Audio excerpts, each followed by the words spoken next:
Bismillahirrahmanirrahim. Assalamualaikum warahmatullahi wabarakatuh. Perkenalkan, saya Ridho Prasetyo dengan NIM C1C019097.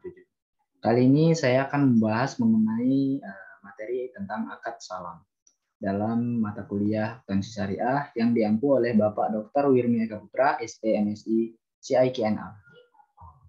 Langsung saja tanpa berbahasa-basi lebih lama lagi, kita bahas terkait definisi akad salam. Salam adalah akad jual beli muslam fih atau barang pesanan dengan penangguhan pengiriman oleh muslam ilaihi penjual dan pelunasannya dilakukan segera oleh pembeli sebelum barang pesanan tersebut diterima sesuai dengan syarat-syarat tertentu. Ini menurut Wiroso tahun 2010. Bank dapat bertindak sebagai pembeli atau penjual dalam suatu transaksi salam. Jika bank bertindak sebagai penjual kemudian memesan kepada pihak lain untuk menyediakan barang pesanan dengan cara salam, maka hal ini disebut salam paralel. Kemudian yang kedua, rukun dan syarat salam. Rukun salam ada satu, muslam atau pembeli. Yang kedua, muslam ilaihi, ada penjual. Kemudian yang ketiga, muslam fihi atau barang atau hasil produksi. Kemudian yang keempat, modal atau uang. Kemudian yang kelima, sigat atau ijab qabul. Kemudian syarat salam menurut Wiroso tahun 2010, yang pertama pihak yang berakad, kemudian ridho dari kedua belah pihak dan tidak ingkar janji, kemudian tiga, cakap hukum. Selanjutnya terkait dasar hukum salam. Dalam Al-Quran jelaskan, hai orang-orang beriman, apabila kamu bermuamalah tidak secara tunai atau waktu yang ditentukan, hendaknya kamu menulis dengan benar. Quran surah Al-Baqarah ayat 280. Hai orang yang beriman, penuhilah akad-akad itu.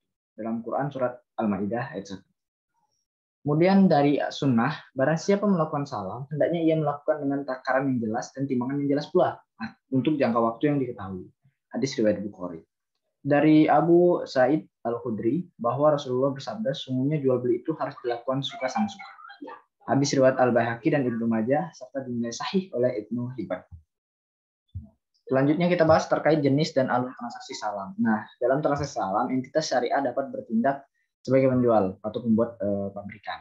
Yaitu jika entitas syariah menerima pesanan untuk membuat suatu barang dari 7 pesanan, dan entitas syariah dapat bertindak sebagai penjual. Yaitu jika entitas syariah melakukan pesanan untuk dibuatkan barang oleh pabrikan atau produsen. Jika transaksi salam di mana entitas syariah menerima pesanan dari pembeli, kemudian atas pesanan tersebut entitas syariah melakukan pesanan kembali kepada produsen, sehingga kedudukan entitas syariah sebagai pembuat sekaligus sebagai pemesan pada pihak lain, maka transaksi tersebut merupakan salam paralel seperti yang dijelaskan di pengertian di atasnya. Kemudian pengakuan pengukuran salam. Akuntansi untuk pembelian di misal bank sebagai pembeli di PSAK nomor 113 tahun 2007 telah mengatur tentang pengakuan pengukuran salam dan salam paralel untuk pembeli sebagai berikut. Satu, diakui pada saat modal usaha salam dibayarkan atau dialihkan kepada penjual.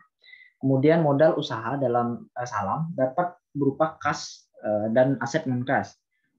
Modal usaha salam dalam bentuk kas diukur sebesar jumlah yang dibayarkan, sedangkan modal usaha dalam bentuk non-kas diukur sebatas nilai wajarnya. Selisih antara nilai wajar dan nilai tercatat modal usaha non-kas yang diserahkan diakui sebagai keuntungan atau kerugian pada saat penyerahan modal tersebut. Kemudian yang selanjutnya kita bahas mengenai pengakuan pengukuran salam dari penerimaan barang pesanan diakui dan diukur sebagai berikut. Jika barang pesanan sesuai dengan akad dinilai sesuai nilai yang disepakati, jurnal yang dibuat oleh pembeli adalah T, pembelian barang salam, dan akun yang dikreditnya. Kemudian yang B, jika barang pesanan berbeda kualitasnya, maka barang pesanan yang diterima diukur sesuai dengan nilai akad. Jika nilai wajar dari barang pesanan yang diterima nilai yang sama atau lebih tinggi dari barang pesanan yang tercantum dalam akad, barang pesanan yang diterima. Kemudian yang kedua, barang pesanan yang diterima diukur sesuai dengan nilai wajar pada saat diterima dan selisihnya diakui sebagai kerugian. Jika nilai pasar dari barang pesanan lebih rendah dari nilai barang pesanan yang tercantum dalam akad, persediaan barang salam kerugian salam. Jadi jurnalnya persediaan barang salam dan kerugian salam. Mungkin itu yang dapat saya sampaikan. Kurang lebihnya saya mohon maaf. Kepada Allah saya mohon ampun. Saya akhiri dengan wabillahi taufiq wal hidayah. Wassalamualaikum warahmatullahi wabarakatuh.